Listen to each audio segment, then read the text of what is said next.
committee to start up, so we're going to watch Brock here. He's delivering a great speech in the House of Commons, and as soon as committee's started up, we'll switch over.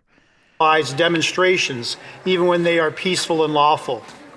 These are independent organizations dedicated to protecting charter rights, and they are telling us loudly that Bill C-9 risks going too far.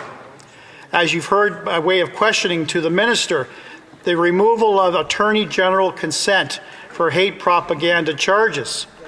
Police officers and prosecutors I have spoken with see that consent as an important safeguard, a so-called safety valve that ensures these powerful tools are not misused. Now, the Minister, in response to a question from my colleague from York Centre, in my view, minimized the potential consequential impact of removing Attorney General consent from private prosecutions. His response was, we want to remove the political influence.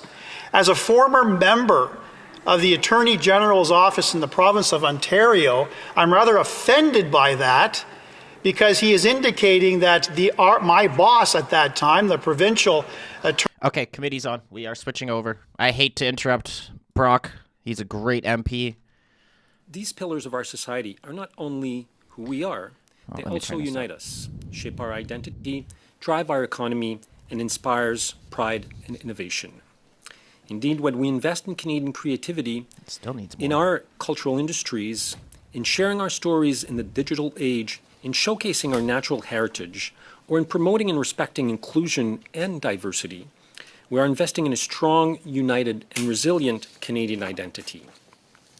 We are investing in a strong Canada.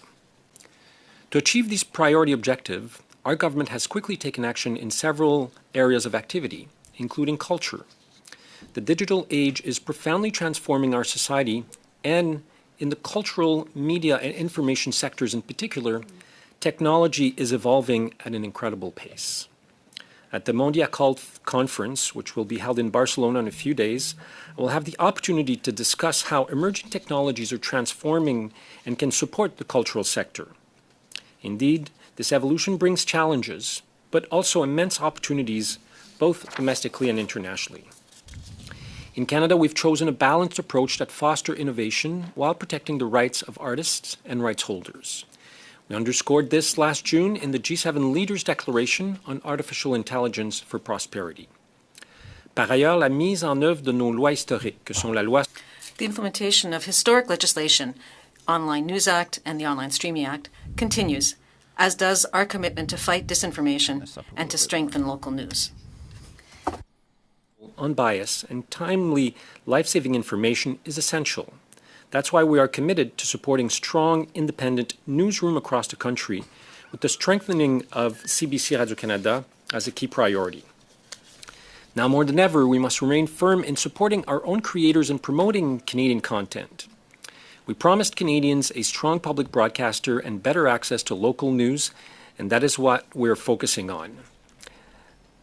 Nous poursuivons aussi activement la mise en œuvre de la loi visant les... We continue the implementation of the Act for Substantive Equality of Canada's official languages and moving forward quickly and in developing its statutes.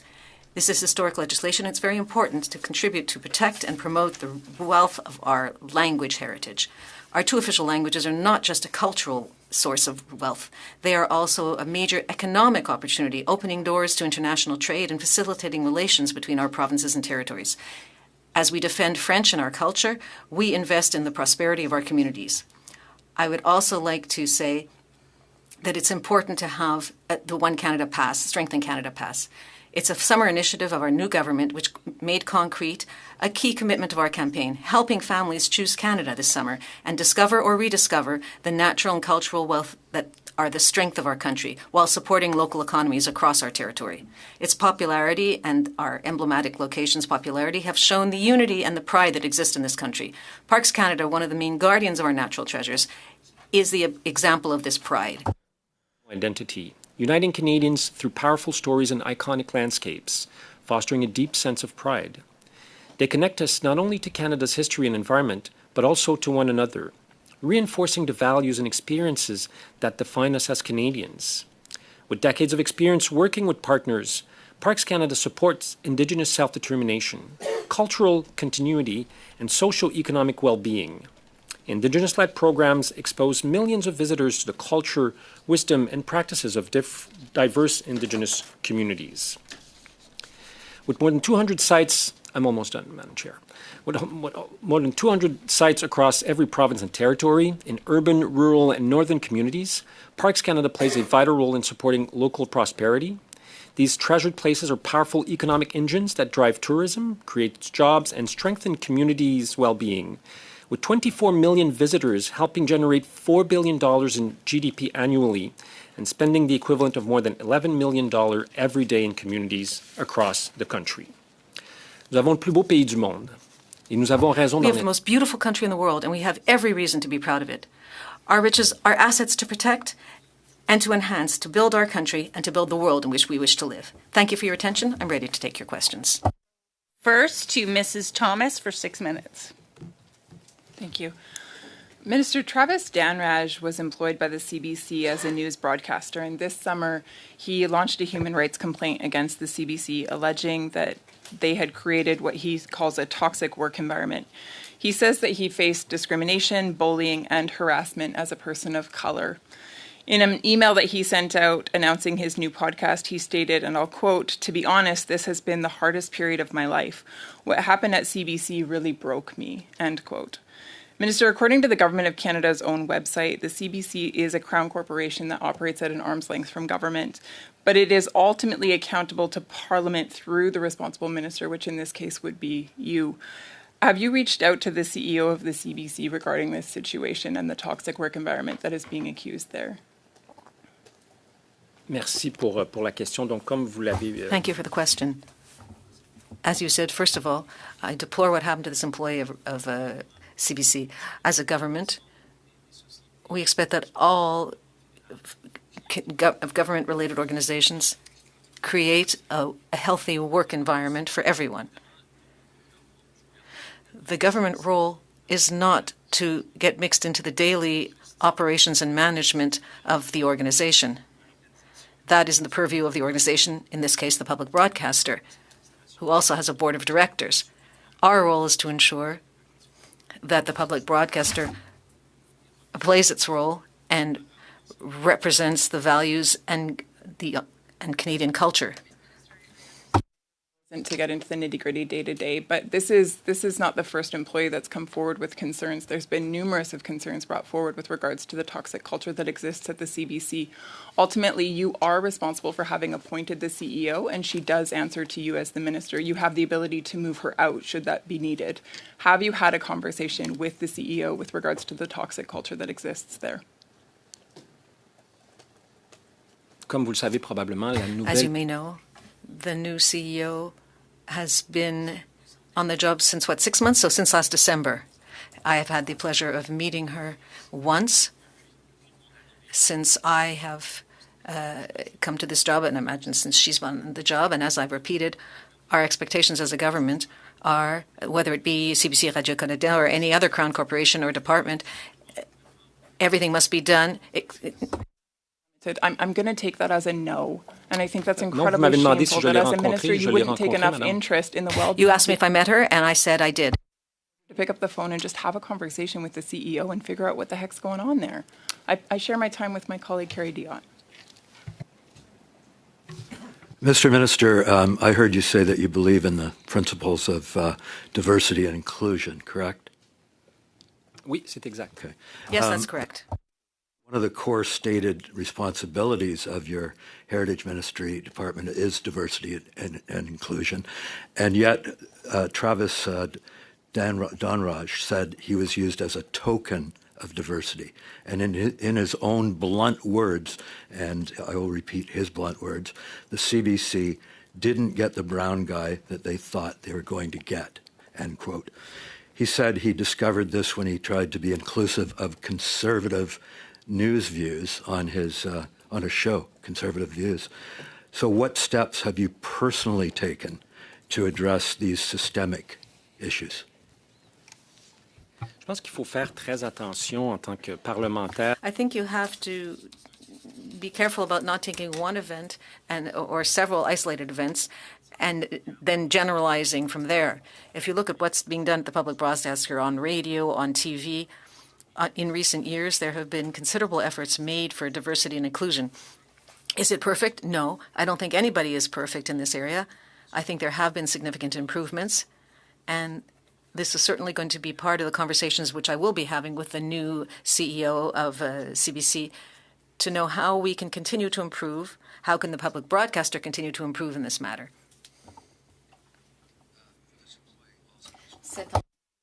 Quote, workplace defined by retaliation, exclusion, and psychological harm. So that workplace, the CBC received nearly $1.4 billion in taxpayers' funds from your department last year. So as the minister responsible for the CBC, are you concerned that your department is funding a workplace that has been described in this way? Encore une fois, je suis vraiment désolé pour l'expérience de travail que cette personne a. Again, I am truly sorry about the work experience this individual had, but I refuse to generalize to the entire public broadcaster about these. I know several people that work there and people who are there as a result of diversity who have personally told me several times how the work climate there is very positive. It's possible that for that individual that things did not go well at all, and I'm very sorry about that. As I said, I think it's always possible to do better, and we'll be working with the public broadcaster so that we can do better. Canadian Heritage has planned to spend $281 million on diversity and inclusion in the coming year. So will any of this money go towards ensuring there is a diversity and equity in the opinions broadcast on CBC? Je pense que faut faire très attention. Au Canada, on a un I think you have to be very careful. In Canada, we have a public broadcaster, but it's not a government broadcaster. Our government doesn't tell the CBC what to say and what not to say. That's done in authoritarian countries. But in a democracy, whether it's here or in France or in Germany, EBC in Australia, the government does not intervene in programming and in broadcasting. We ensure that the public broadcaster is properly managed and is managing public funding, and we are responsible to Parliament. It's absolutely out of the question to have the government become involved in the daily activities. 6 minutes. Yes, thank you. Thank you, Minister. Ethnic media outlets play a crucial role in ensuring that Canada's diverse communities see themselves reflected in our media landscape. In Port Moody, Coquitlam, we've heard from groups like the Canadian Ethnic Media Producers Association and local outlets such as Parvaz Media and KTV Media about the need for sustainable funding. What steps is the government taking to support ethnic media organizations so that they can continue serving their communities and contribute to Canada's cultural fabric? Merci beaucoup pour la question. I think there's a number of things that the government is doing to try and foster this particular Canadian ethnic media producers across the country. So we have the Changing Narratives Fund, what we call the CNF, which is a $10 million investment over 3 years to support diverse voices in Canadian media, support diverse communities, Indigenous, Black, racialized, ethno-religious minorities, people with disabilities. We also have the Canadian Media Fund that supports diverse communities in television, digital media, screen industry, and cinematic production industries.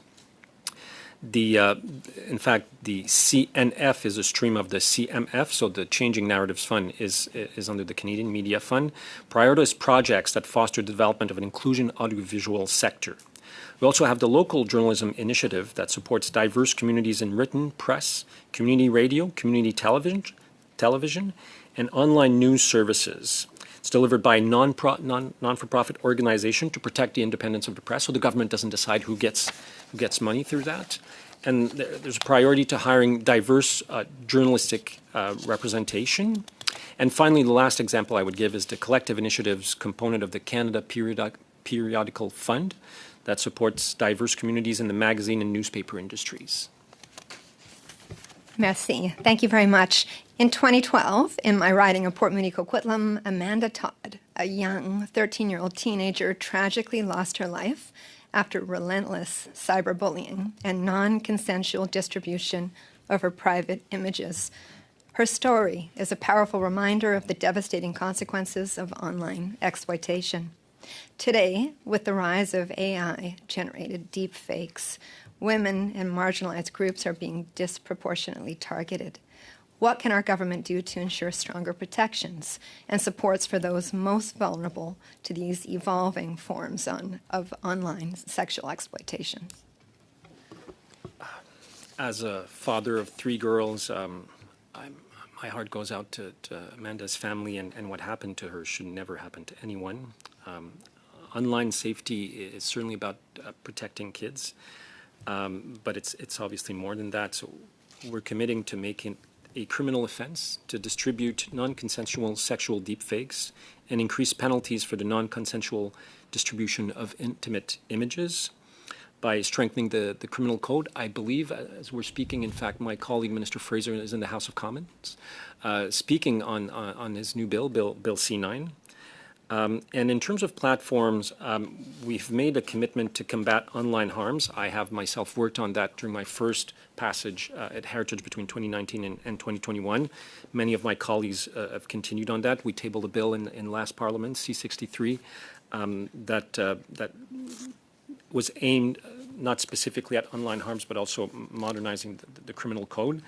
So we will be introducing measures to address hate speech, terrorist content, and the harmful distribution of intimate images.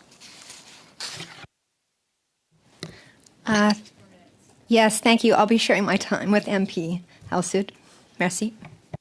And thank you, Madam Chair. Minister, I'd like to touch on Heritage's economic dimension. Mississauga Centre sees it firsthand. Heritage and culture are not just about identity. They're about jobs, investment, growth. I think of the Mississauga Arts Council, for instance, that plays a key role in providing opportunities for emerging artists. Could you speak to us about the role that heritage and cultural investments play in creating good jobs and strengthening our economy? Yes, I mean, for obvious reasons, when we think about the heritage sector, arts and culture sector, we tend to think, for very valid reasons, of its intrinsic cultural and artistic values. But we sometimes tend to forget how important of an economic driver it is in Canada. To give you a few numbers, in 2024, creative industries in Canada provided approximately 670,000 jobs in the country. That contributed to $65 billion to Canada's gross domestic product, which is, I think, as a sector, it's one of the highest sector in terms of its contribution to GDP. So it's obviously heritage and cultural investment. It's obviously about preserving our past, but it's also a powerful economic driver, but also a powerful unity and identity and community well-being driver. In communities like yours, where diversity and creativity thrive, these investments help create good, sustainable jobs across a wide range of sectors. Canada is actually globally recognized for its high-quality creative content and industries, which are an engine of economic growth advantage. And it used to be that, it was Montreal and Toronto, but now we're seeing creative hubs being developed all across the country, from coast to coast to coast, really, where foreign investment are coming to Canada to create jobs in the creative sector. And that's a good thing for all of us. Thank you. Mr. Champoux pour 6 minutes. Merci, Madame la Présidente. You have 6 minutes. Mr. Champoux, thank you, and thanks to all of you for being here today. Mr. Minister, we have many questions. Are you optimistic about culture in this budget? Are you positive? I think you know me well enough to know that I generally am an optimist. I wouldn't be doing the job I'm doing if not. Well, Mr. Minister, this would be nice if you could communicate your optimism to the organizations you meet with. The cultural industry in Quebec, I can't speak for the rest of Canada, is full of people who are extremely concerned. Festival organizers, broadcasters, creators, everyone is worried because we don't know what's coming and we can't get any answers. People can't get any answers. And people have been asking for a long time in many cases. So I'll ask you some of these questions. For example, you know that the cultural sector especially festival organizers, have been asking for certain heritage funding to be made permanent. Funds for the arts in particular. These are programs that are periodically improved, but for a long time organizations have been asking for predictability.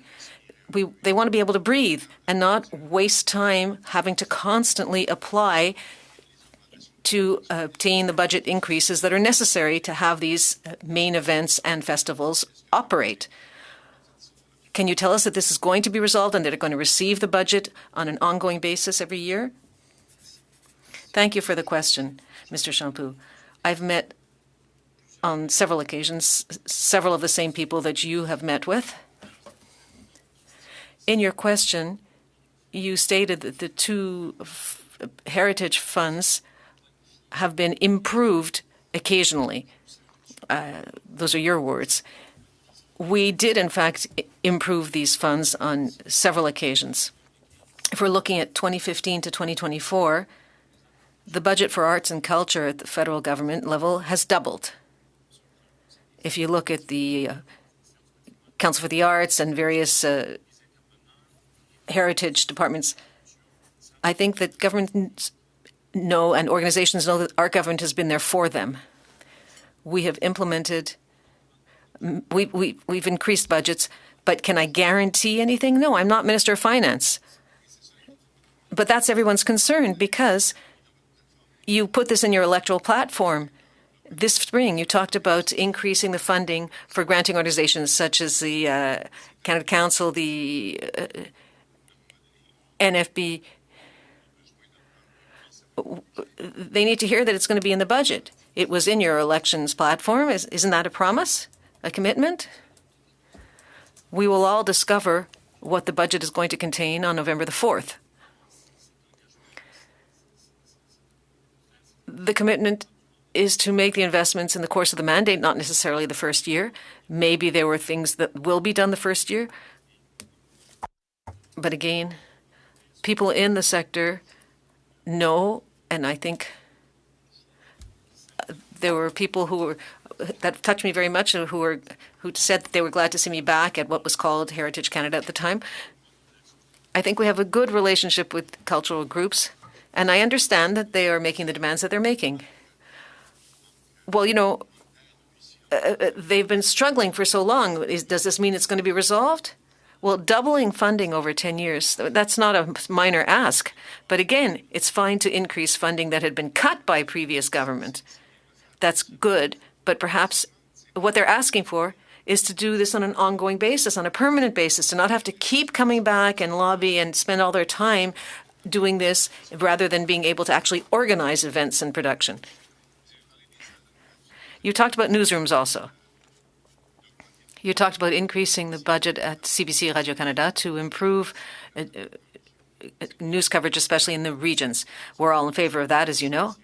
But CBC and Radio-Canada is not the only newsroom needing help. There are newsrooms all over, particularly in the regions, who need assistance. Radio stations, written news stations have a tax credit. But electronic media newsrooms have been asking for the same thing, the same tax credit. It's been discussed. You're familiar with this file. Are you able to say that, yes, this is coming? You're going to be able to breathe a little bit so that these undertakings can cover Quebec and Canada's regions appropriately, not just using the public broadcaster. Well, you're right. The role of the public broadcaster is very important. But we're dealing with an ecosystem here. There are public broadcasters and private broadcasters. We have implemented several measures to be able to assist local media to be able to serve their communities, the tax credit, the Canada Periodicals Fund.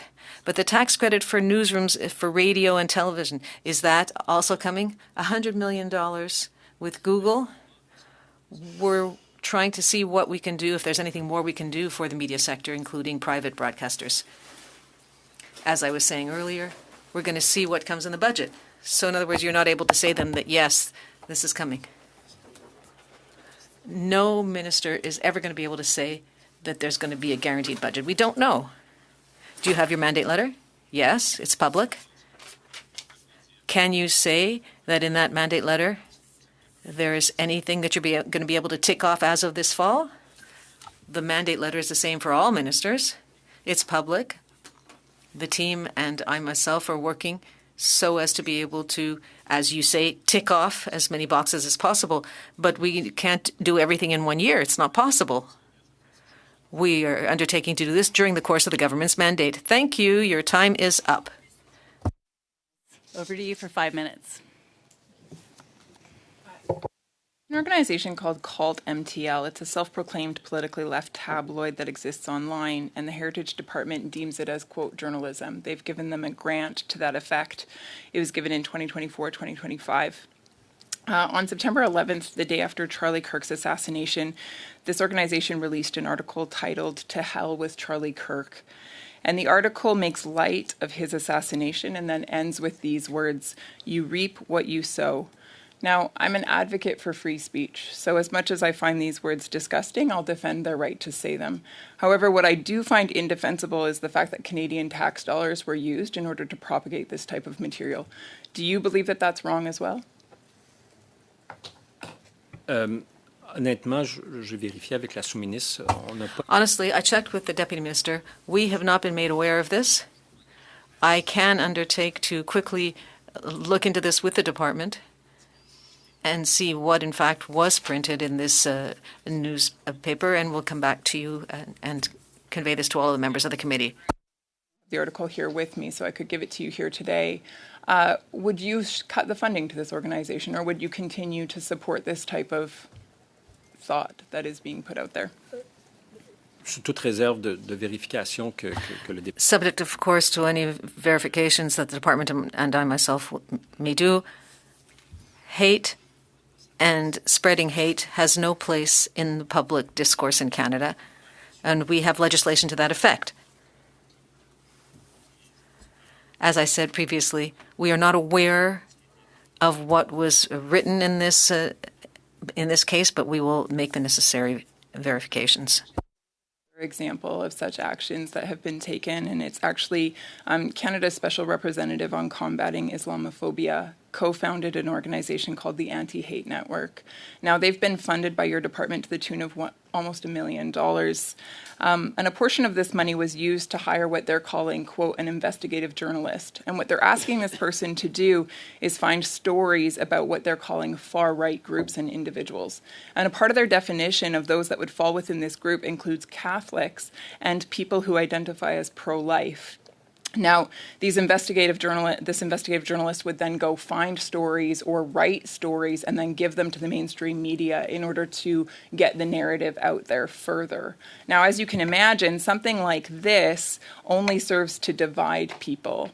It's a grave disservice to the unity of our country and the well-being of our people, and it spurs further polarization. Now, in the beginning, you stated, and I'll quote, that we need to unite and come together. So when an organization is taking almost $1 million from your government and using it to this end, do you believe that they should continue to be funded?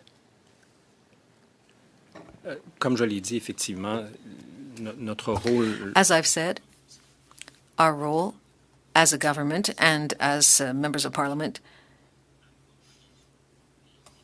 is to unite people and not work to divide them. With the department's team, I'll be looking at what was done by this organization. And if, in fact, what you're saying is true, we will take the necessary steps. Revoke the tax dollars that are going into an organization like this? I mean, Minister, let's be clear.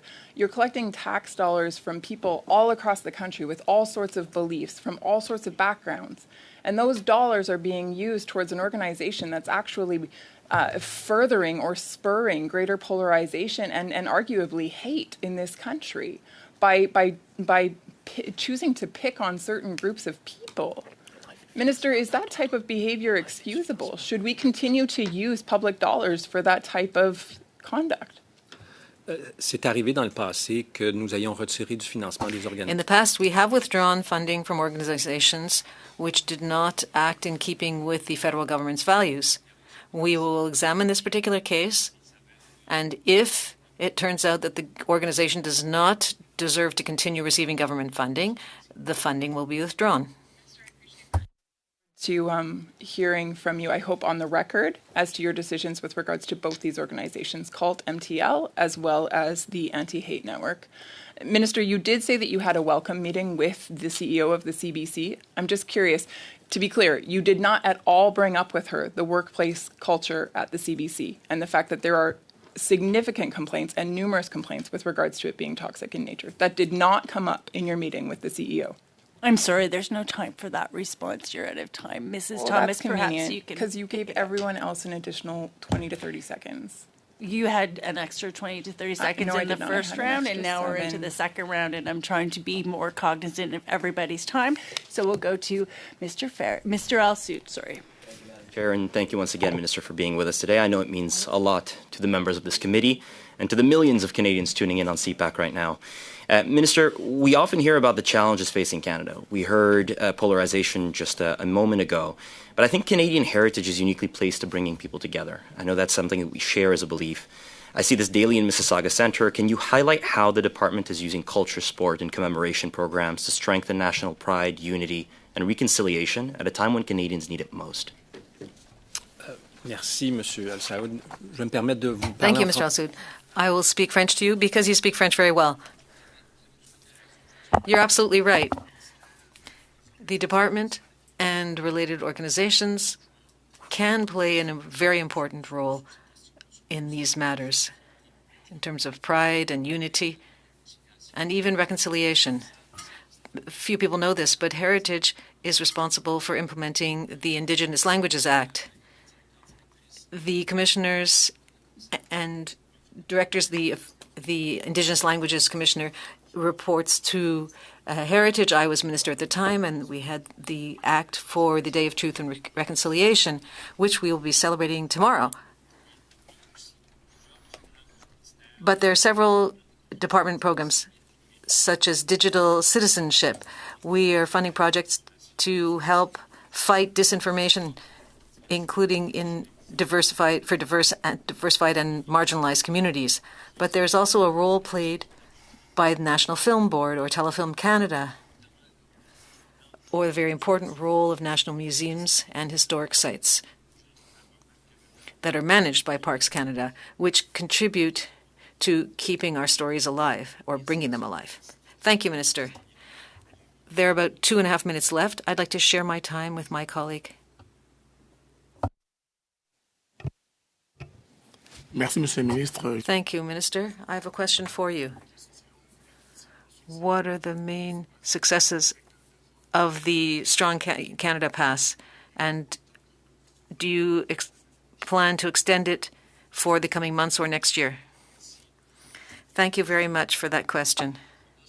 According to the data, we don't have the final data, so we're still compiling data with our partners. But for Parks Canada, the increase in visits was 10%. For national museums, we saw an average increase of 15%, more specifically, families with young children.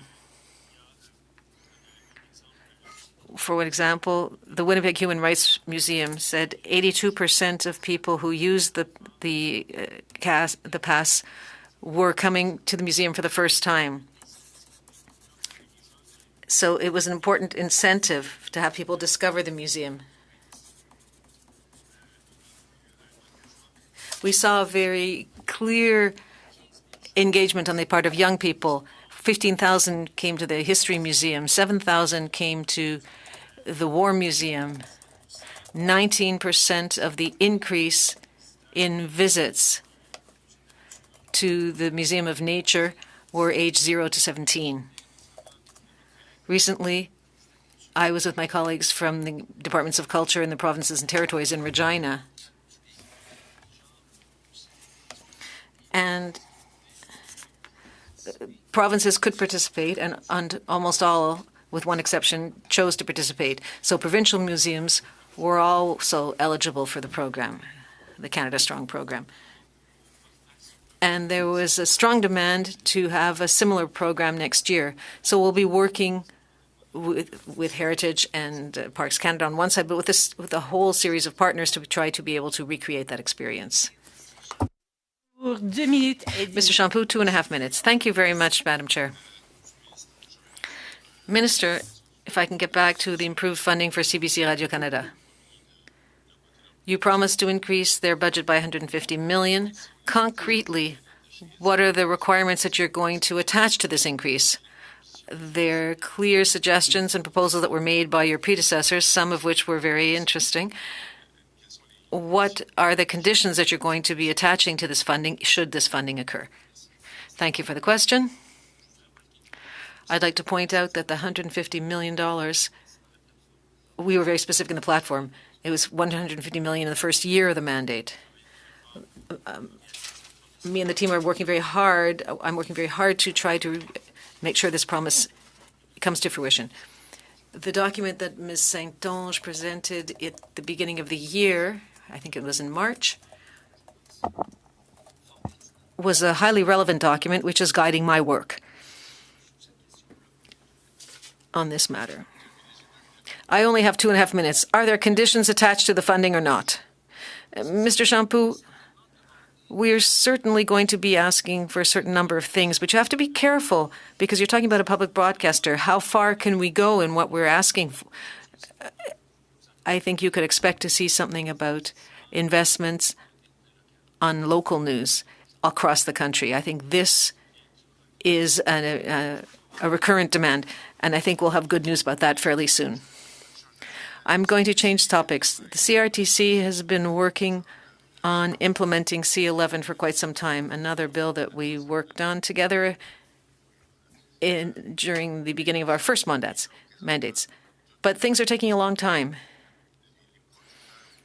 The content creators in the country and the cultural creators in the country are asking when this is actually going to lead to something. When are we going to see the money for digital companies who are enriching themselves to the tune of billions of dollars and who are offering absolutely nothing in exchange to allow for media production in Quebec and Canadian producers to be able to get through this very difficult transition period?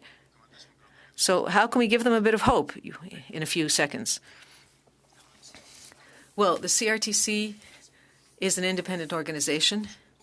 We hope that this goes as quickly as possible. We did increase Telefilm Canada's funding by $50 million. That's not insignificant. And we are next over to Mr. Waugh for 5 minutes. Mr. Minister, welcome back. You were here in 2019, 2021 when I was here. There's a few of us left on this committee. Thank you to the staff, Ms. Mondu, and the three Andrews that are here today. Mr. Minister, I just want to raise again this workplace culture with CBC that Ms. Thomas, I just want to get it on the record, if you don't mind. When you did meet with the new CEO of CBC, Marie-Philippe Boucher, you did not raise the workplace culture or the toxic atmosphere at CBC, or did you? Yes or no?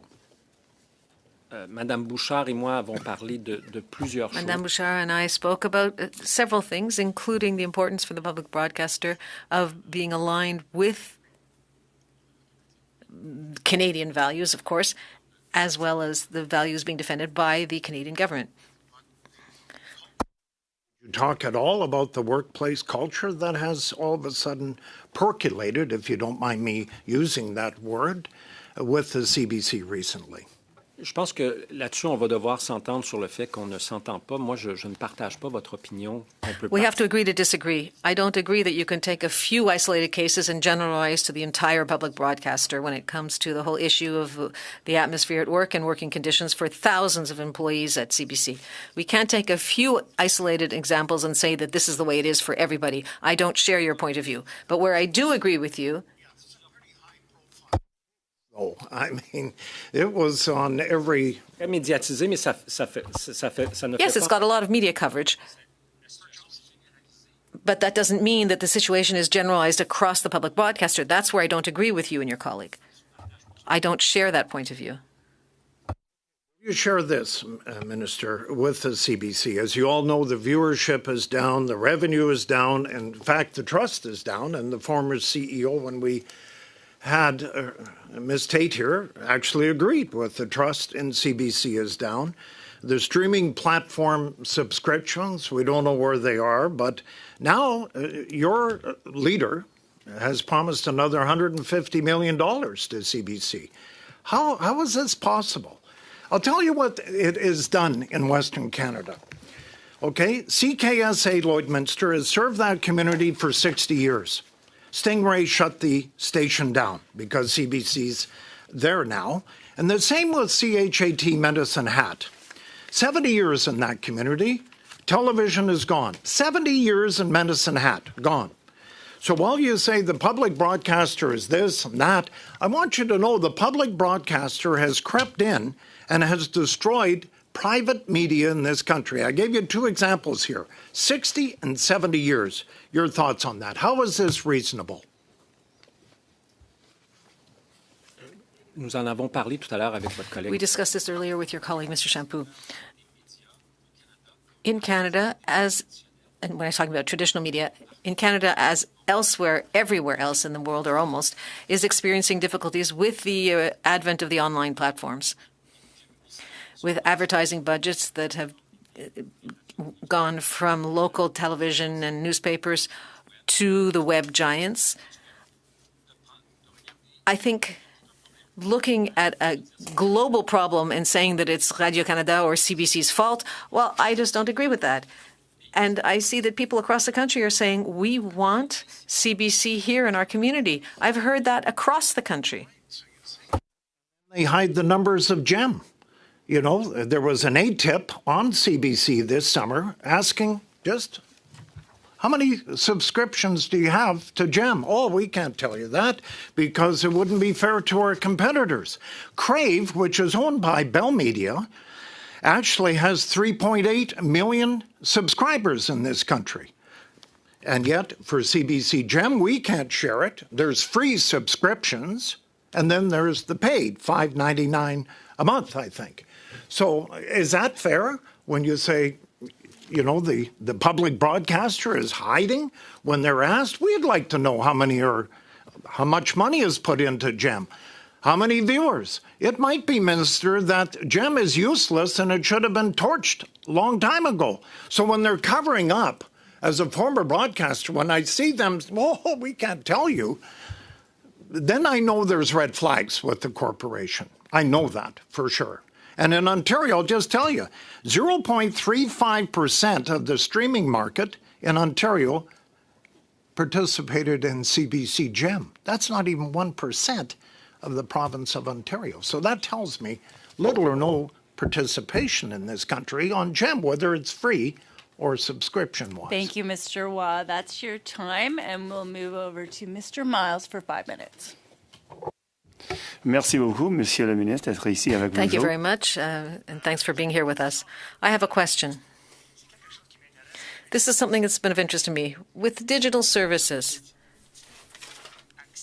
artists can access international markets, global markets, but it also presents challenges because to support culture and music in the regions, which is so important to Canadian culture, be it Alberta's country music or Cape Breton's music, Acadian music from where I'm from, New Brunswick, how can the government support music and culture in the regions in this globalized market? I think with your decades of experience as a musician across the country in English and in French, I think you probably know more than all of us about this, Mr. Miles. But to answer your question, there are two things. Well, there are two elements to the answer.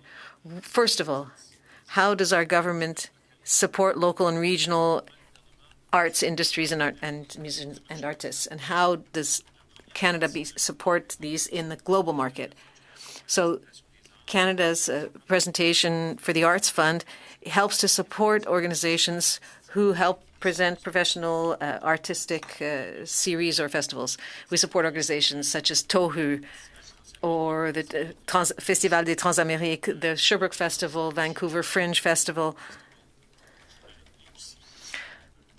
There's also the local culture support fund, $150 million through CBC Radio-Canada to strengthen local news and Canadian narratives and to fight disinformation. The second part of the answer is that we support Canadian creators who show our culture not only in the country but across the globe.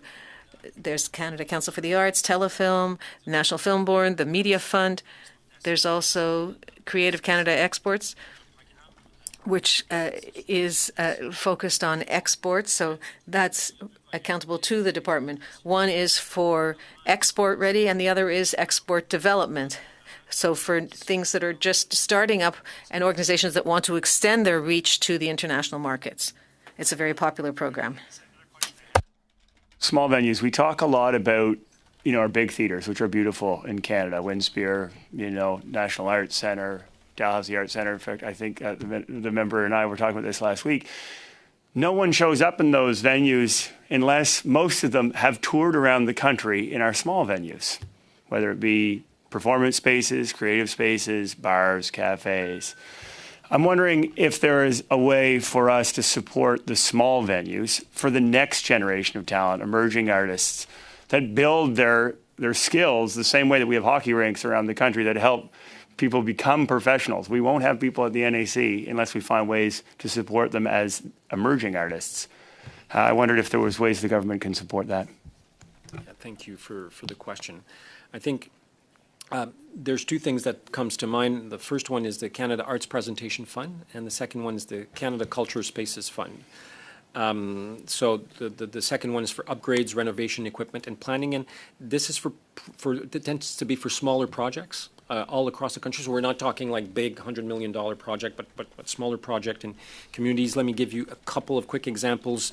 $2.8 million invested to the Canada Cultural Spaces Fund in New Brunswick for upgrades to museums and theatres, $750,000 at Highland Arts Theatre in Nova Scotia for accessibility, sound, lighting, live stream equipment, $1 million provided to Ware Edmonton Community Artists Network Society to purchase Hardcourt House, which is an artist-run center which I had the pleasure of visiting. It's not completely finished, but when I was in Edmonton recently. So these are some of the examples of how we're trying to support smaller venues across the country. That's great. I mean, I think it is really important. I just want to go back to the first question because I know we were talking about export, but I guess I'm wondering about particularly streaming. I know it's a tricky subject, but I think it is one of the things that we're presented with streaming, in that it really gives us access to international markets. But again, I just want to go back to, are there ways that we can support our streaming, not that we can support our streaming services, but in what ways, let's say, does C11 try to adjust, or some of the bills and some of the work that has been done in the past to address, let's say, minority language, minority communities, discoverability, those kind of things? Unfortunately, there's no time to answer that question, Minister, but I'm not sure if you have a hard stop at 5:30 or if you can give us a couple extra minutes, we can get in a third round. I can stay a couple of extra minutes. All right. Next, we have Monsieur Généreux pour 5 minutes. Merci, Madame la Présidente. Thank you, Chair. Minister, thanks for being here. There's a rumor that's been going around for the last week and a half saying that two former ministers who were going to leave the government and another current minister,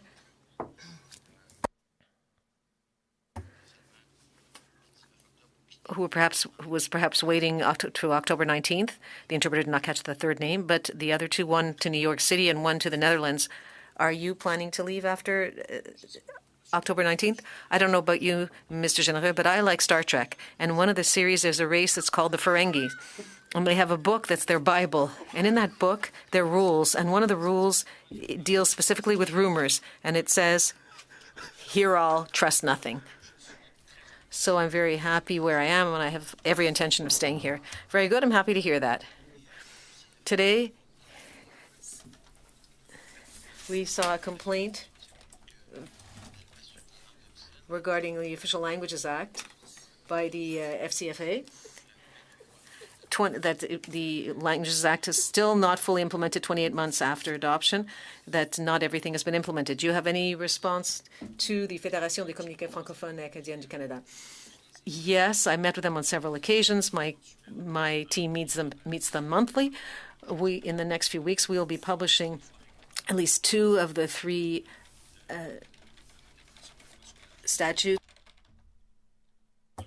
And there are 2 that are ready to be presented. It's going to happen soon.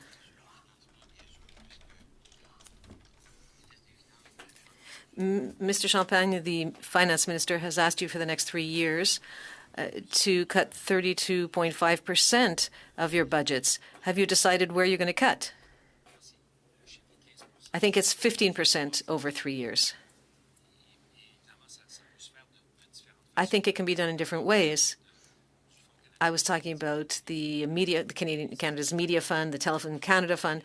These funds were created, these institutions were created. Telefilm was funding films because people were going to cinemas to watch movies.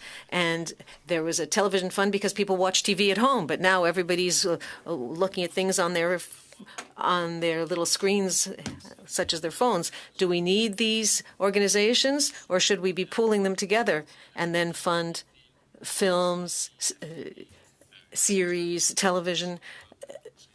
The department is considering all of this, and I don't think it's necessarily a bad thing every now and then to take a step back and look at what we're doing and say, is there a more efficient way of proceeding? But as I said to your colleague, Mr. Champoux, we have made historic investments for minority languages, $4 billion over the 2015 to 2024 mandate. It's still a priority for us, and certainly for the Prime Minister as well. So in 9 years, you doubled the budget, so 100% more for all of these organizations. And now you're expecting to remove 15%, knowing full well that inflation is also a factor. So my question is this. If official languages are important to you, because sometimes we wonder about the Liberal Party, but if official languages are important to you, do you believe it's relevant to cut, especially in minority areas in Canada? Because they're working very hard to maintain the vitality of the French language in these areas of the country. So I don't know how you would be able to justify reducing the budget for these people, because their resilience, I've seen it after 10 years in official languages. I'm happy that we're able to talk about this here, because sincerely, they need to have certainty. They need reliability over time, across time, when it comes to their funding, because they are at risk. They're highly vulnerable, and I want you to promise us today that the next budget will not cut their funding, especially for minority areas in Canada, for the Francophones. Well, let me reassure you, if you look at what we've done in recent years, modernization of the Official Languages Act, recognizing French in Quebec, we invested $4 million to support minority language communities, $750 million per year in francisation in Quebec, year after year. I've told your colleague this, Mr. Champoux, I'm not the finance minister. I can't guarantee what there will or will not be in the budget. What I can tell you is that streamlining, you talked about 15% cutbacks. This is not a wall-to-wall parametric exercise where everybody does the same thing. There is a discussion with the finance minister, with the Treasury Board, to be able to seek efficiencies where possible, so that ultimately I think that we and you agree that what we want is for Canadians to get more for their money. Thank you. Mr. Alsuts, 6 minutes. Thank you, Chair, and hello again, Minister. As you know, I was born in Montreal. I lived there most of my life, so I am fairly familiar with the importance of the cultural and creative industry in Quebec. David mentioned this, but it's true not just here in Canada. It also applies globally. When Canadian stories travel abroad through cinema, literature, or music. They show the world who we are, and they develop our industries here. Can you give us an example of the way in which federal funding has made it possible for Canadian stories to reach new audiences both at home and abroad? Thank you for the question. I referred to this briefly before to Mr. Miles. The creative export strategy is done in collaboration with Global Affairs. So it's Heritage and Global Affairs who work together on this to provide funding, organize missions, and provide advice. I could tell you about 95 export projects which were funded to the tune of $44 million, and that made it possible to reach 25 international markets. I could also tell you that there's a lot of enthusiasm internationally, and I was witness to this when I was at the Toronto International Film Festival a few weeks ago, for Indigenous language and culture. We now have the Office for the Indigenous Screen, which seeks to support Indigenous creators so that we can see their stories on our screens. They're doing exceptional work, and there's a true enthusiasm and appetite for this, not just in Canada, but internationally, for this kind of story, this kind of cultural story.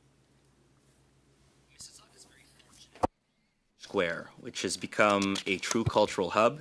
On any given weekend, thousands of people, and I mean it, thousands of people gather to celebrate food, music, traditions from every corner of the world. It was only 2 weeks ago I attended Philippine Festival. It was partially funded by Heritage Canada, and so I was very proud to let them know. Could you speak to us about the different ways Heritage Canada is supporting multicultural, community-driven celebrations and ensuring that they continue to thrive across the country? Yes, thank you so much. There are a number of different initiatives that we have in place to support these particular festivals. $65 million in federal funding will be infused into the cultural sector this year alone, including $15 million to help festival and art presenters reach audience across the country, but also around the world. The Building Communities Through Arts and Heritage program. Every year, that fund supports 700 events in 435 communities across the country, including events organized by Indigenous, for cultural and Indigenous celebrations, 2 LGBTQI plus events. The major festival initiatives, it's $23 million over 3 years. That started in 2024-25 for the TIFF to attract leading filmmakers and actors from around the world. $15 million for the Shaw Festival Theatre in Niagara-on-the-Lake in Ontario. The list goes on, but I think you see we are very involved. This is something that's very important for communities across the country, communities like yours in Mississauga Centre. I've got 1 more minute. Fantastic. Minister, could you speak to us a little more about, and I know Ms. Royer asked the question earlier on local media, and obviously we all know within broader context that it's a topic that's brought up to us as members of Parliament fairly frequently. Could you reiterate the importance of local media and ethnic media within our individual communities in terms of getting maybe some of the more community-related achievements out, some of the more community-related things out there? Yes, the Initiative for Local Journalism has certainly been a very popular program. I hear about it all across the country whenever I meet people in communities across the country. And one of the things we are doing is, are there things that we could do or improve? Are there other things we can do? I mean, we know that the media sector is going through a rough time, and obviously we want to support our public broadcaster, but also private broadcasters play an important role in our communities as well. We have initiatives for them as well, but are there other things we could do? Is certainly one thing that's very front and center in our conversations in preparation for the budget, but also in terms of what we can do as a department. Thank you. Mr. Champoux, vous avez 2 minutes et demie. Mr. Champoux, you have 2.5 minutes. Thank you very much, Chair. Minister, is English in danger in Quebec? Is this a trick question? Well, I still need an honest answer from you. The answer to your question is no. Obviously, English language communities are in a minority situation in Quebec because there are more Francophones. But does this justify English language groups justifying from support that should be reserved for official languages, minority official languages who need to be protected and enhanced? Do you think that it's to be expected that so much money should be spent on protecting English in Quebec rather than supporting, as Mr. Jenner said, organizations such as the FCFA who are concerned about the application of the new Official Languages Act and the funding that they're worried will melt away like snow in the sun? I don't share your point of view about funding. I've said it and I'll repeat it. We made historic investments for minority language communities in the country. And I think that there is a question of equity. The English language community is a minority community in Quebec. Well, I have very much respect for them, but they're not. You said that English is not in danger. There are issues for this community, as there are issues that are not the same for French language communities outside Quebec. In 1 minute, Mr. Minister, I'd like to bring you back to the cultural sector because the issues are of great concern to me. This week in this committee, we passed a motion to study the impact of artificial intelligence on the cultural sector. I'm convinced that you are very much aware of all of these impacts and of the danger of artificial intelligence for our cultural industries. What do you and your government intend to do? Are you going to be legislating in the very short term on the subject?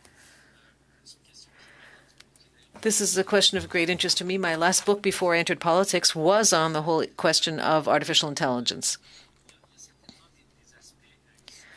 There are clearly worrisome aspects of artificial intelligence.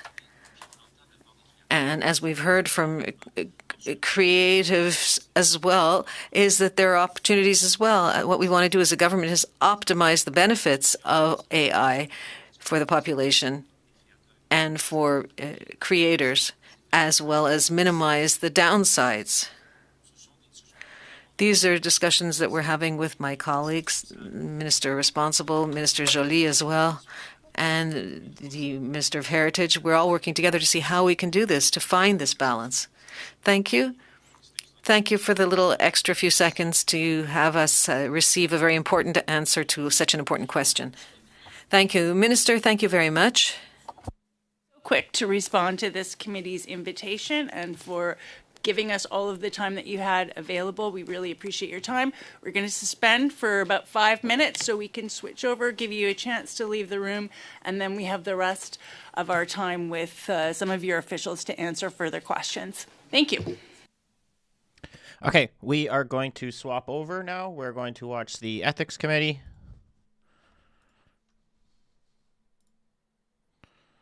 We don't cause the interpreters any challenges.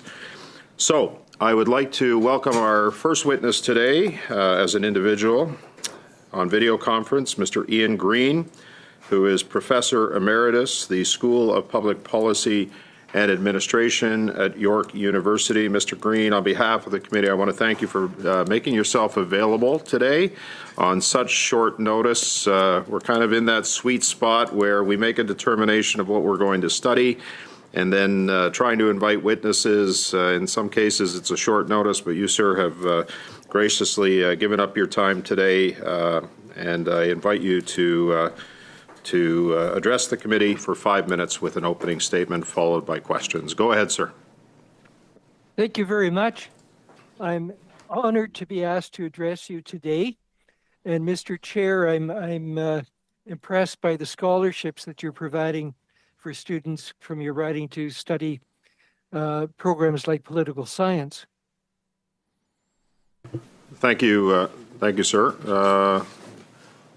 There you are. You locked up. You locked up. Sorry, Mr. Green. Sorry to interrupt. You locked up for a second there, so I just want to make sure that we didn't miss anything. I appreciate you bringing that up. My wife and I have been doing that for the better part of 14, 15 years, I think, in our community. So thank you for bringing that up, sir. Go ahead, and I can give you a little more than 5 minutes as well, if you like. Okay.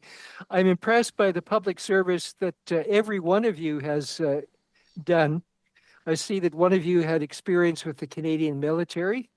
My dad was a soldier in World War I. He served at Vimy Ridge. When he returned, he earned a dental degree at the University of Toronto, and during summers worked on a ship in the Thousand Islands, which I think two of you represent in different constituencies. One of you represents a riding in Saskatchewan, where my dad was born. Although I grew up in Alberta, I got my undergrad degree from the University of Alberta. I attended Bishop's University in Sherbrooke, Quebec, on exchange for a year. I learned to love Quebec. One of you has a degree from the University of Toronto, which is where I earned my PhD studying our justice system. The motion that set up today's meeting asks whether changes are needed to the Conflict of Interest Act regarding the disclosure of assets of public office holders, and whether changes are needed regarding blind trusts or ethics screens. In his annual report for 24-25, Commissioner Conrad von Finkelstein made recommendations for changes, which I agree with, and we'll discuss in more detail in a few minutes. I'd like to begin by emphasizing that the principle of mutual respect is the fundamental principle underlying all ethics standards in successful democracies. Mutual respect also underlies our basic constitutional principles of the rule of law, legislative supremacy, and fundamental justice. The precise application of these principles based on mutual respect cannot be cast in stone, but evolve over time. Sometimes the evolution is positive as we achieve higher levels of civilized behavior. Sometimes it's negative as we abandon the lessons of history because of ignorance, hubris, or human frailty. I'd like to let you know how I became engaged in the study of ethics in politics.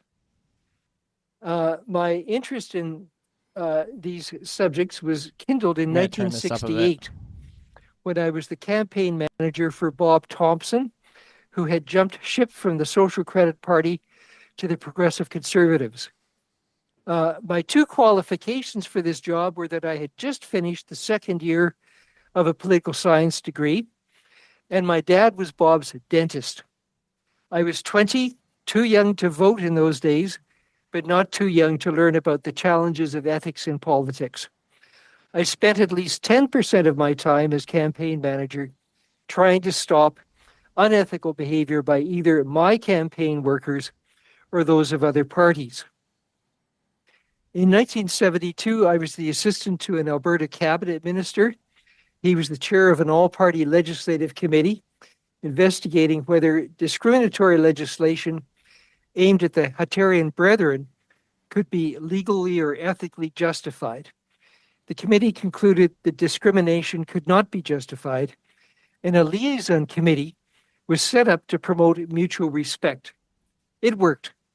A few years later, my PhD at the University of Toronto centered on how to improve the justice system by minimizing unnecessary delays. I've always considered unnecessary delay in courts as an ethics issue. I was hired at York University in 1985 to teach courses on the Charter of Rights, public administration, and public service ethics.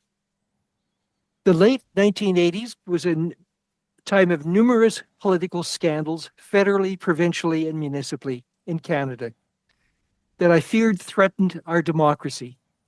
In our country, it was a period of polarization and venom, not unlike what is currently going on in the US.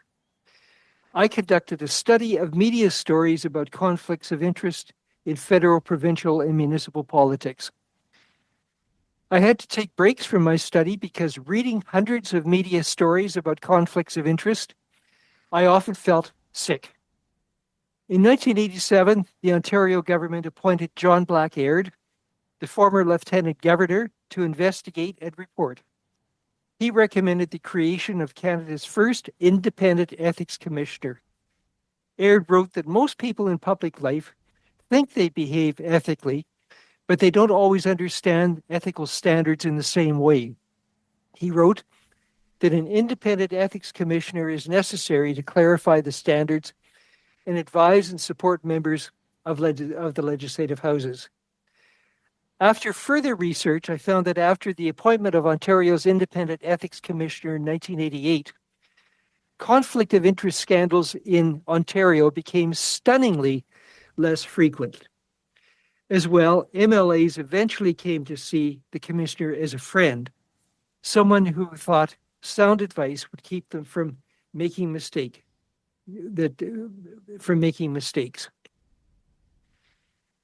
I then began to publish articles and books on ethics and especially conflict of interest. And since that time, I've written 4 books or co-written 4 books.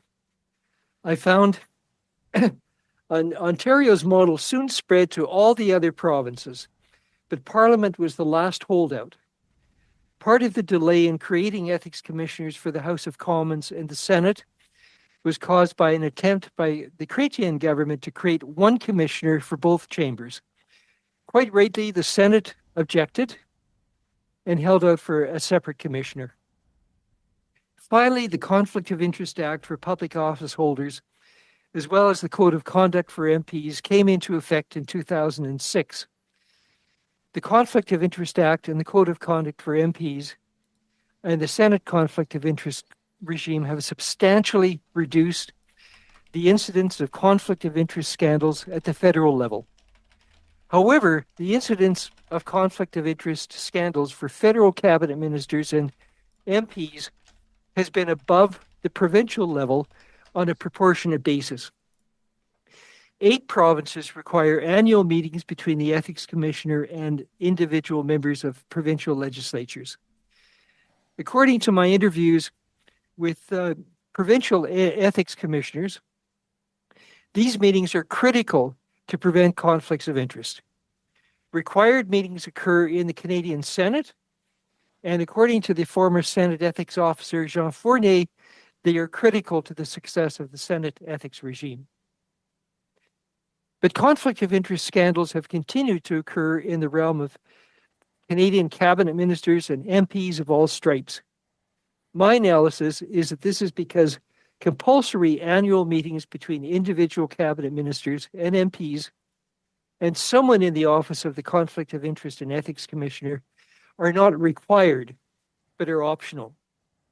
Currently, there are advisors appointed to the office of the Conflict of Interest by the Office of the Conflict of Interest and Ethics Commissioner for every cabinet minister and MP.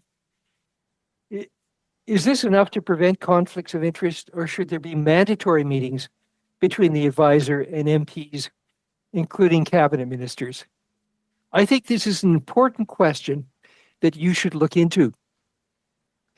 At the September 15th meeting of this committee, the commissioner stated the changes to the Act to require public office holders to sell assets rather than putting them into a blind trust would be counterproductive. I agree. His comment that this might result in large income tax bills that would discourage good people from getting into politics is a good point. Nevertheless, some public office holders will give their trustees the freedom to sell assets and reinvest. What is important is to ensure that an ethics screen is in place to prevent a public office holder from being directly involved in decision-making that might benefit assets that remain in the trust. In the case of Prime Minister Carney, the ethics screen was set up by the Commissioner and is administered by the Prime Minister's Chief of Staff and the Clerk of the Privy Council. First, given Commissioner von Finkelstein's extensive background in business law, the justice system, and the federal court, I can't think of anyone more qualified to set up an effective screen mechanism. Second, in Canada, there is a strong tradition that the Clerk of the Privy Council is completely nonpartisan, and so I think his role in the screen is appropriate. The Chief of Staff is partisan and is trusted by the Prime Minister. I think it is important for the Prime Minister to have someone involved in the screen mechanism whom he can trust to make the trust work, and who will likely advise the Prime Minister out of an excess and abundance of caution. In his annual report, the Commissioner made the following recommendations. Number 1, a provision for the appointment of an interim Commissioner when no permanent Commissioner has been appointed. 2, adding apparent conflicts of interest to the definition of conflicts of interest that must be avoided by public office holders. 3, relaxing provisions regarding certain types of assets. 4, harmonizing the definitions of private interest in the Act and the Code. 5, expanding allowed outside activities. And 6, increasing administrative monetary penalties. I agree with all of these recommendations, and I hope your committee will work to expedite the legislative changes needed to bring them about. I think that the proposed change that you should examine most closely is the one regarding apparent conflicts of interest. The current accepted definition of apparent conflict of interest, as noted by the Commissioner, is a situation where, quote, there is a reasonable perception which a reasonably well-informed person could properly have that a public office holder's ability to exercise an official power or perform an official duty or function will be or must have been affected by his or her private interest or that of a relative or friend. 35 years ago, there was a consensus among those studying conflicts of interest that apparent conflicts of interest should not be prohibited because the definition is too vague. Thinking has changed since that time, mostly because of public outrage over the technicalities of the differences between real and apparent conflicts of interest. Apparent conflicts of interest are prohibited by the Code, and it makes no sense that they would not be prohibited by the Act as well. This leads to another point I'd like to make. Conflict of interest scandals have been more frequent among federal MPs and cabinet ministers than among those at the provincial level.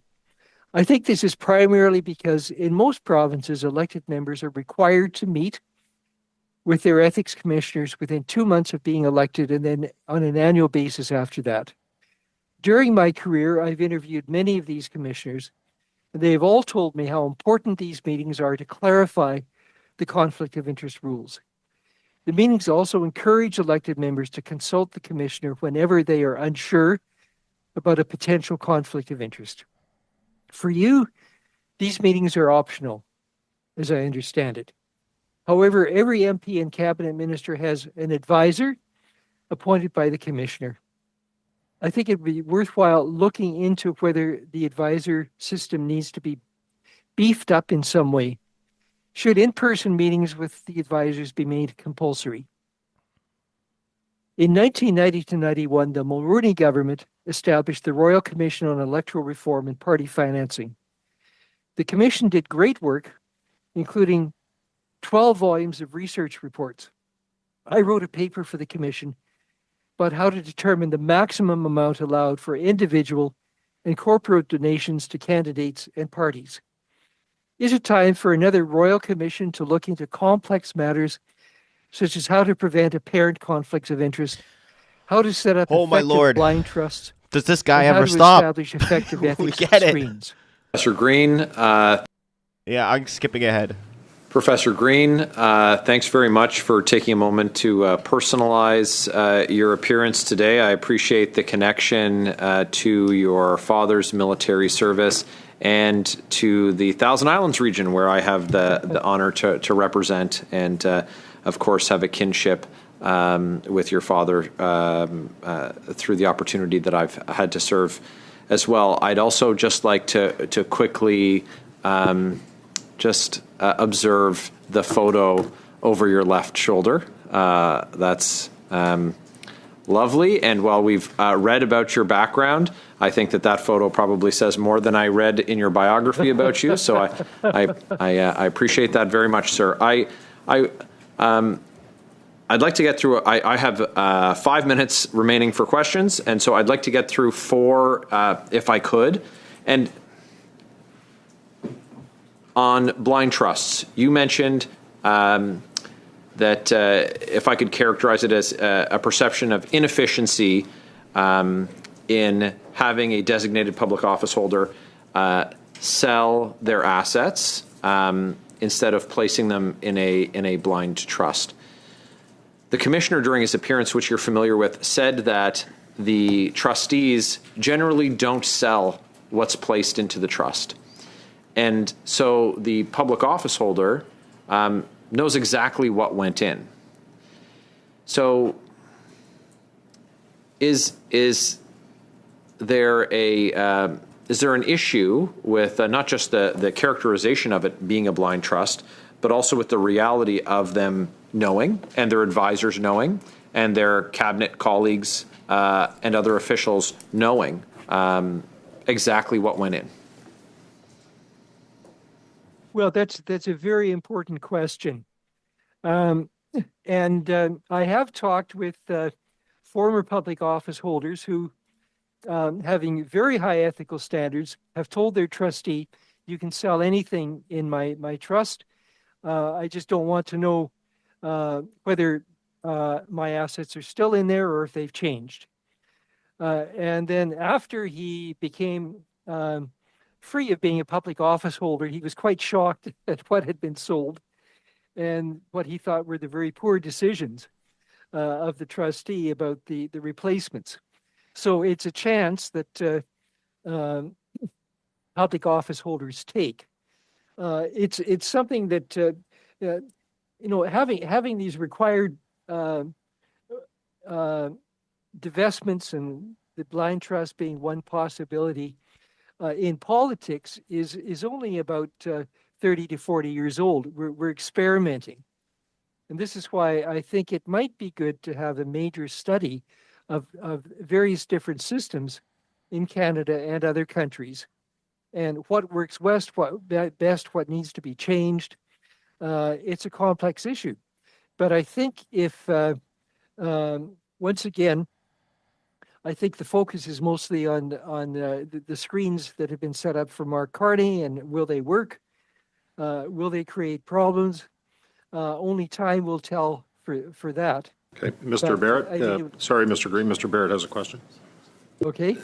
So, in the case of you raised the Prime Minister and his screen.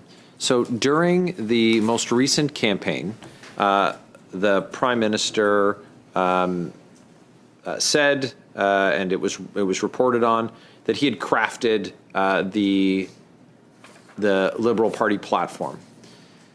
Now, at that time, he was just exiting his private sector career, and of course was very aware of all of the investing that he had done and what was inside the investments that he had created for Brookfield Asset Management, those particular funds.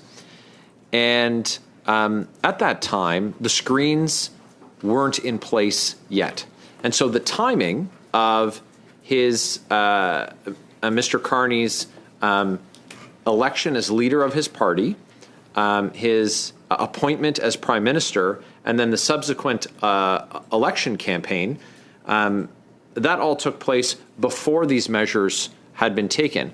But the policy document that underpins now the political document that underpins the government's policy documents was written by him without any any space between. So does the system protect public confidence of our institutions in a case like that? Well, we are never going to get a system that is perfect. We have to experiment, and we really have to depend on the integrity of public office holders to make difficult decisions like this. My experience with looking at political scandals federally and provincially is that the people that we have to worry about are those whose finances are close to the line, and they might be tempted to do something unethical to make sure that they have a nest egg when they retire. If someone is very, very well off, they're much less likely to be tempted to benefit themselves because they're already pretty well off. But as I say, you raise legitimate questions, and it's something worth looking into more thoroughly. Okay, thank you, Mr. Green. Thank you, Mr. Barrett. Madame Lapointe pour 6 minutes. Madame Lapointe, you have 6 minutes that you can share. Hello and welcome to the Ethics Committee. We greatly appreciate your presence here. You just mentioned blind trusts. I just want to be sure that I understood correctly. So, somebody who's on the line, do you mean somebody that might not follow the conflict of interest rules? No, a blind trust is where a trustee has the control over all the assets and makes decisions. He needs a better camera. Without being in touch with the person who actually owns the assets. Je comprends ça très bien ce que vous... That I understood. I understood the trustee and the blind trust, but you seem to be saying that if you said that somebody could be close to the line, what did you mean by that? Well, what I meant is that they're aware of the assets that went into the blind trust. And j'ai une autre question par rapport. I have another question. Earlier, we were saying that people know what's going into the blind trust, but is there anyone who looks into the trustee to see whether or not they were really carrying out the transactions for that blind trust? Had anyone looked into that? Well, that's something I assume that the ethics, conflict of interest and ethics commissioner would do, because the trustee has specific responsibilities, and that's certainly it's arm's length from the person who actually owns the assets. I'm a trustee for a couple of trusts for handicapped people, so I'm aware of my obligations, and they're very, very strict, and I want to make sure that I always honor those. If I didn't, I would get into legal trouble. Ça se peut que les trustees. So, trustees could make transactions that would be similar to a person's original investments. Well, the trustees look into the financial viability of the assets, from my experience, and if they wanted to sell assets and buy new ones, they would look into something similar. But the important point is, if they sell the assets, the owner of the assets would not know that the assets had been sold, or the new assets that had been replaced, that they'd been replaced with. Merci beaucoup. Je vais passer la parole à... Thank you. I'm going to give the floor to my colleague. Thank you, Chair. Thank you, Mr. Green, for being with us today. And thank you for sharing your knowledge with us. I find it very relevant to hear from you. You, in your opening remarks, talked about the code and the act. And my question is as follows. Should the act should it apply to all MPs? Or should the code for MPs be updated in order to better reflect the act and correspond to changes that will be needed over time? Well, that's a very good question. It's very, very confusing to have a different set of rules in the Act and the Code. And I think the recommendation that apparent conflicts of interest be included in the Act as it is in the Code makes it slightly less confusing. But you folks have to live with the Code. Cabinet ministers have to live also with the Act. So I think it's really up to you, in your experience in consultation with the Commissioner, to decide whether there should be more of a confluence between the two documents. I think it's confusing for the general public to see two different documents, and some reports coming out under the Act, others coming out under the Code, some coming out under both. Perhaps there could be a way of merging these. I'm going to skip ahead to Cooper's round. I believe it'll go block, and then it goes back. See, yep, this is block. I'm going to skip the Liberals, skip the block, and it should go right to Cooper. Somewhere around... Oh, there's Cooper. Okay. Go ahead, sir.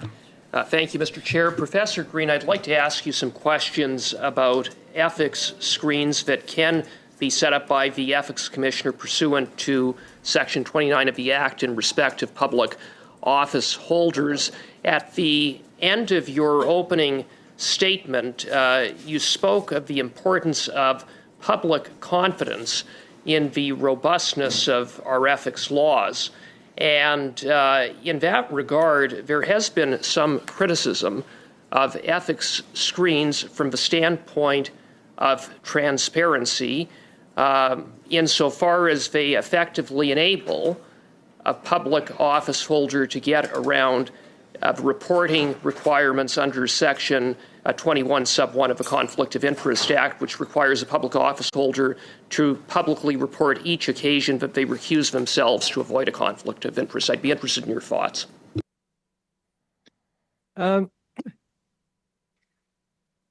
In my past life, when I worked for the Alberta government, my wife was an auditor who sometimes was asked to audit some of the agencies that I was responsible for. So ethics screens had to be set up for both of us. So I understand being covered by an ethics screen. And you have to ask a lot of hard questions about the specific situation. It's hard to generalize about them. But I think in the end, it's up to the integrity of the people involved to make sure that you're trying to make decisions that are as impartial as possible, that are in the public good. And you have to be able to defend your actions as being ethical and in the public good. And as I say, there isn't a perfect cast in stone solution. It depends on each individual situation.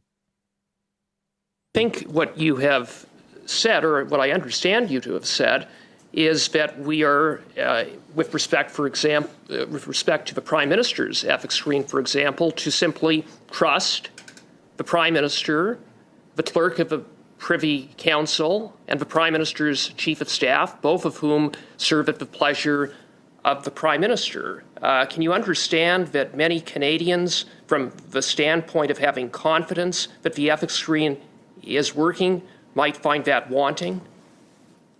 I think that many Canadians don't understand the difference between a potential conflict of interest and a real conflict of interest. All of you, and I'm sure you yourself, have found yourself in a potential conflict of interest. There's no corruption involved in that. It's simply part of life. You have to take appropriate measures to make sure potential conflicts don't become real conflicts or apparent conflicts. And if you don't take those steps, or other people don't advise you to take those steps, then there's trouble. So I think many Canadians see potential conflicts of interest and on the horizon for Prime Minister Carney, because of who he is and his background. If I may, sir, what's lacking is transparency. We're simply left to trust. So, again, I think that is problematic. And again, I mean, how is that better than simply requiring that the Prime Minister publicly disclose, publicly report each and every time a conflict of interest or potential conflict of interest arises with respect to Brookfield or any of the companies that are part of that very vast ethics screen, 89 companies. Yeah, that's it's a very complex question. because that sort of information might might create problems on its own. There may be people, dishonest people, who want to try to impress the Prime Minister by investing in their assets. There may be foreign governments who may be trying to influence Canada by investing in the confirmed Prime Minister's assets. And so there are all kinds of problems that could result from being overzealous. I think the system that we have right now, based on our 40 years of experience with these kinds of things, works as well as it can. It's not perfect. There will need to be changes made in the future. But as I say, these are such complex questions. Maybe it's time for a Royal Commission to look into them more thoroughly. Okay, thank you, Mr. Green. Thank you, Mr. Cooper. Ms. Church, for 5 minutes, please. Go ahead.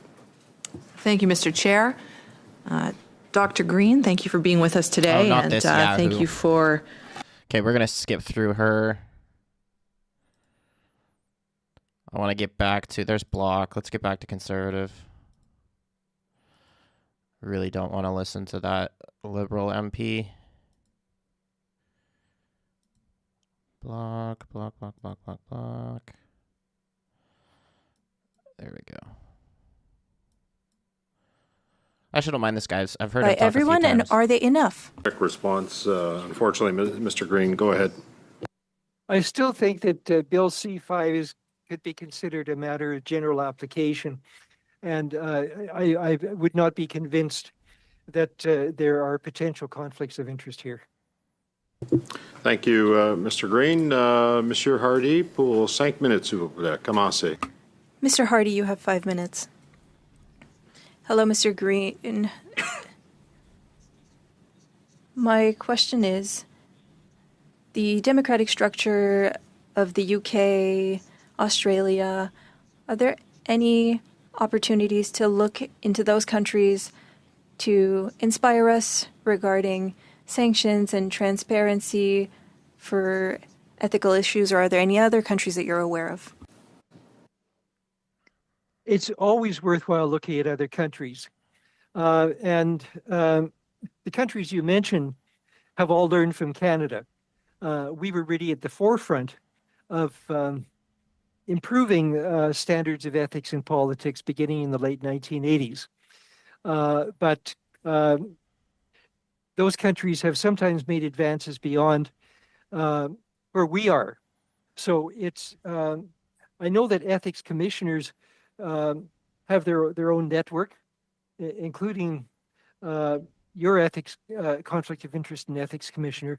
And in addition to looking at best practices from each other, they look at other countries. They have speakers often from other countries. And so, yes, it's worthwhile keeping abreast. Merci beaucoup. Écoutez, j'ai lu que... Thank you.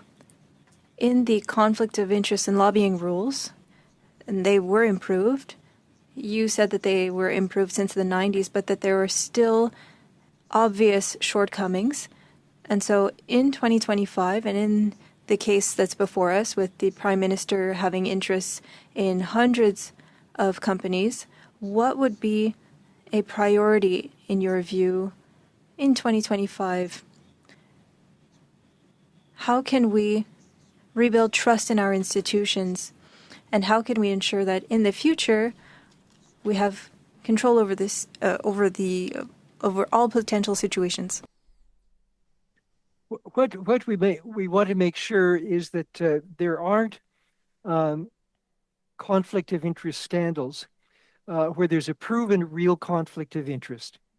And I think it's going to be very important for the Prime Minister and his advisors to make sure that those kinds of situations are avoided.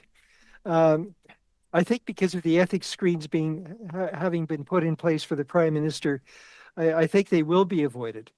But what concerns me is that other cabinet ministers may not be as well informed. So that's why I think that all cabinet ministers should meet in person with the Conflict of Interest and Ethics Commissioner to better understand the rules. That will keep them out of trouble.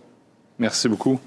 Croyez-vous Thank you. Do you believe we should expand the Conflict of Interest Act to include the appearance of conflict of interest? Is that something that we should look into in order to ensure that if there's the appearance of a conflict of interest that we could act and investigate, or should we wait for a real conflict of interest?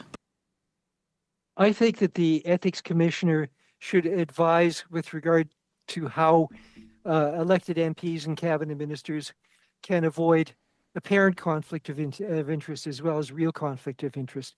The public doesn't understand the difference between the two. It's pretty arcane for them. So if you're found to be in an apparent conflict of interest, in the public eye, it's almost as bad as being in a real conflict of interest, sometimes worse. So yes, I think the act should include both. The penalties for being in an apparent conflict of interest shouldn't be as severe as being in a real conflict of interest.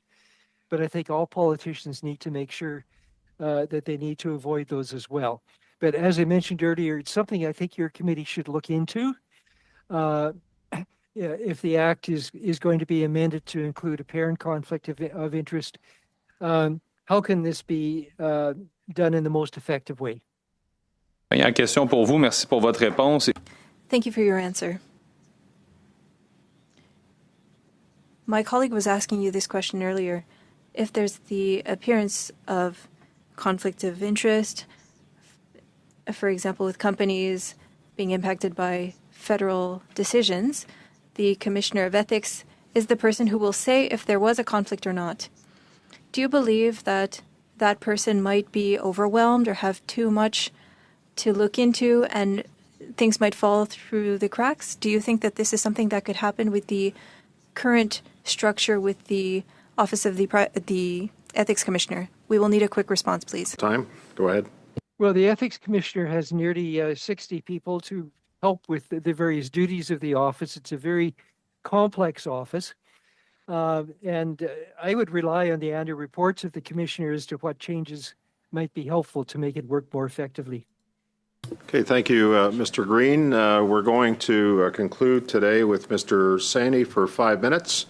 Go ahead, Mr. Saini. Okay.